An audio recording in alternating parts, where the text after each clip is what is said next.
Hello and welcome to Home Studies e-learning for Advanced. Thanks for joining us.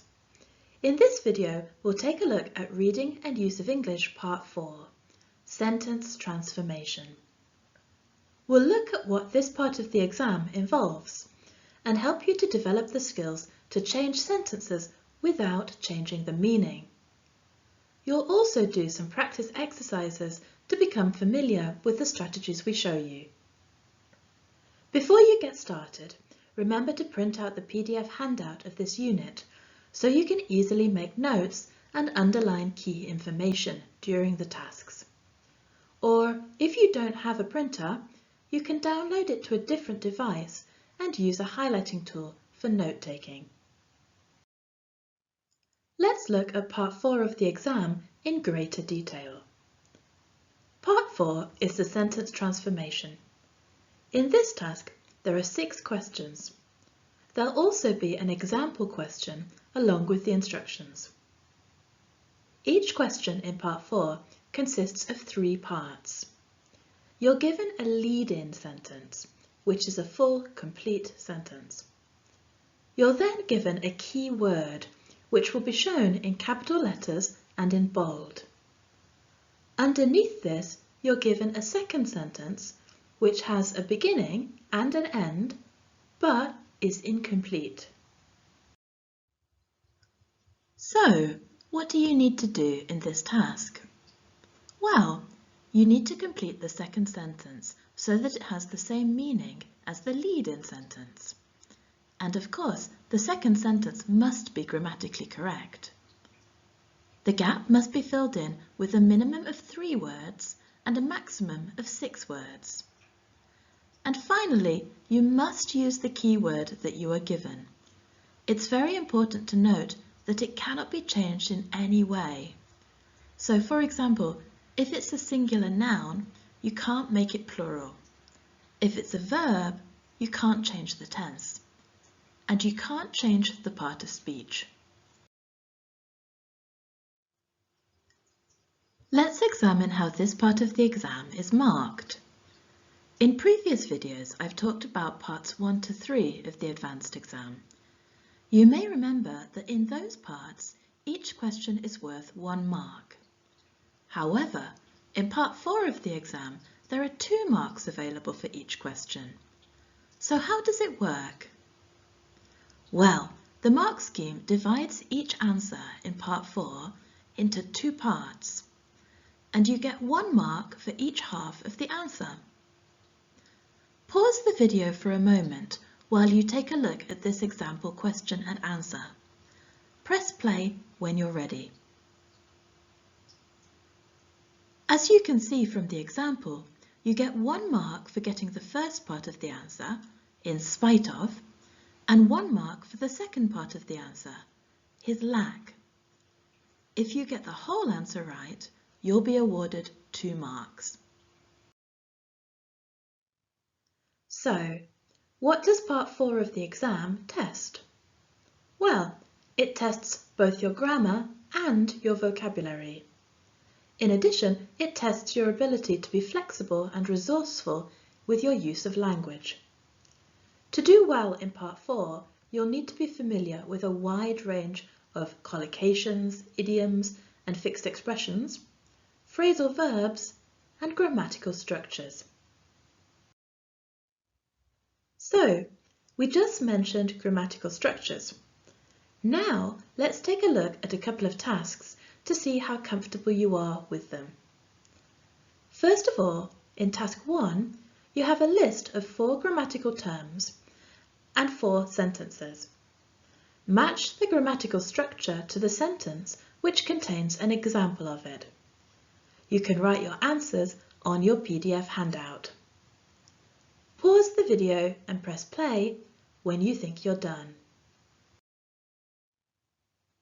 Okay, now it's time to check your answers.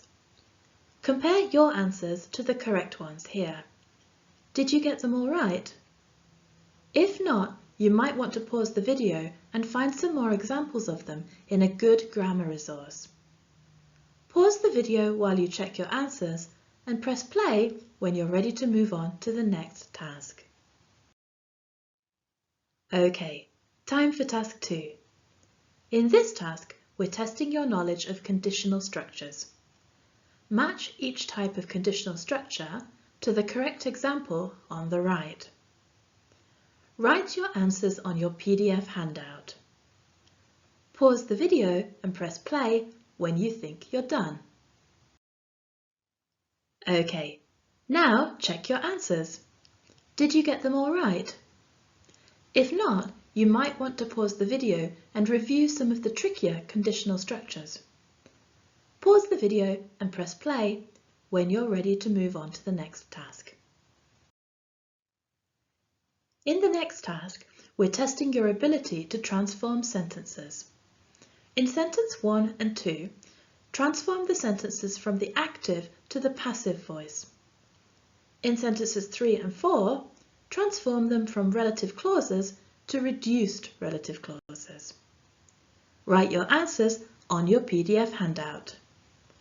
Pause the video and press play when you think you're done. Time to check your answers. If you need to, now is the time to review your knowledge of the passive and reduced relative clauses in a good grammar resource. Pause the video and press play when you're ready to continue. Okay, so now let's consider how to approach this part of the exam. First of all, before you think about the answer, consider the following things. Look at the word in capital letters that you've been given. What kind of word is it? What I mean is, what part of speech is it? Is it a verb, a noun, an adjective, etc.? This is important information to know. Next, ask yourself if you know any collocations, idioms, or phrasal verbs that contain this word. Also, you need to look at the second sentence, the incomplete one. Can you identify any grammatical structures in this sentence? When you think you know the answer to the question, write it in the gap on the question paper. Look at the two sentences and read them carefully. Do these two sentences have the same meaning? Remember that you must use the word in capital letters as it is. You cannot use a different part of speech, for example. Now let's look at the exam instructions for the Part 4 task. The instructions are as follows. For questions 25 to 30, complete the second sentence so that it has a similar meaning to the first sentence, using the word given. Do not change the word given. You must use between 3 and 6 words, including the word given. Make sure that you stick to the instructions and don't use more words than you are allowed. As I mentioned before, there is always an example question. Let's take a look at an example question for Part 4. Pause the video for a moment and read through the example. Press play when you're ready to continue. Note the instruction to write your answer in capital letters. As I mentioned earlier, the mark scheme for Part 4 splits the answers into 2 parts. Look at the way the example has been marked. It shows you that you would have got 1 mark for writing "he would have," even if the rest of your answer was wrong. Similarly, you would have got 1 mark for writing "succeeded in," even if the rest of your answer was wrong or was missing. If you'd written the exact correct answer, you'd have got the full 2 marks. But how did the candidate arrive at this answer? Now we're going to analyse the example. Look at the 3 questions below. Pause the video and think carefully about the answer to each question. When you think you can answer them all, press play and check your answers on the following page. Pause the video while you check your answers. This example shows how an analytical approach to the sentences in Part 4 can really help you to come up with the correct answers. Make sure to ask yourself similar questions whenever you're faced with this style of question. Now let's think some more about exam strategy. Here's a checklist of things to consider in Part 4. When you think you know the answer, write it in the gap on the question paper. Then ask yourself the following 3 questions. Does the answer that you've written look right? Does it sound right? And does it feel right to you? Next, check your spelling. Is the answer spelt correctly? Also, remember to check that you've followed the instructions about how many words you can use. You must write between 3 and 6 words, no more and no less. If you've asked yourself these questions and you feel confident, then now you need to transfer your answers to the answer sheet. If after this you're still unsure about a particular question, you can always come back to it later when you've completed the other sections. So now we've considered the task and task strategy, let's have a go at a practice task.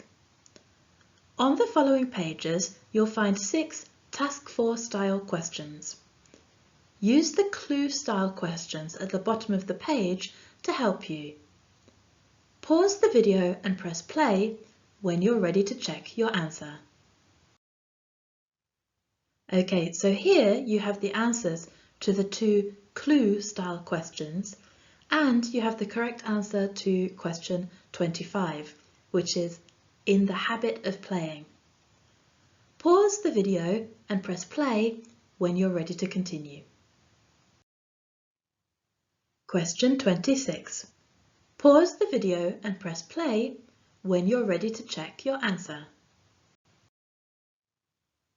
Pause the video while you check your answer. Press play when you're ready to move on to question 27. Question 27. Pause the video and press play when you're ready to check the answer. Pause the video while you check your answer. Press play when you're ready to move on to question 28. Question 28. Pause the video and press play when you're ready to check the answer. Pause the video while you check your answer. Press play when you're ready to move on to question 29. Question 29. Pause the video and press play when you're ready to check the answer. Pause the video while you check your answer. Press play when you're ready to move on to question 30. Question 30. Pause the video and press play when you're ready to check the answer. Pause the video while you check your answer. Press play when you're ready to continue. So hopefully the guided approach to the last activity, along with clues and highlighted sections, helped to show you the best way to deal with Part 4. Here's another Part 4 task to try. This time you're on your own. Pause the video while you answer questions 25 to 27. Press play when you're ready to move on to the next questions. Pause the video while you answer questions 28 to 30. Press play when you're ready to check your answers. Pause the video while you check your answers. Then press play when you're ready to continue. That brings us to the end of Reading and Use of English Part 4, Sentence Transformation. Thanks for taking the time to watch this video. Hopefully you've learnt lots of strategies to help you in this part of the exam. Before I leave you, I just want to give you one final tip. Always write something down. Even if you don't have a complete answer, still transfer what you've got to the answer sheet. You never know, you might still get 1 mark for it. Thanks again, and remember to do the practice activities and quizzes in this module to consolidate the techniques you've just learnt. Good luck, and I'll see you in the next video.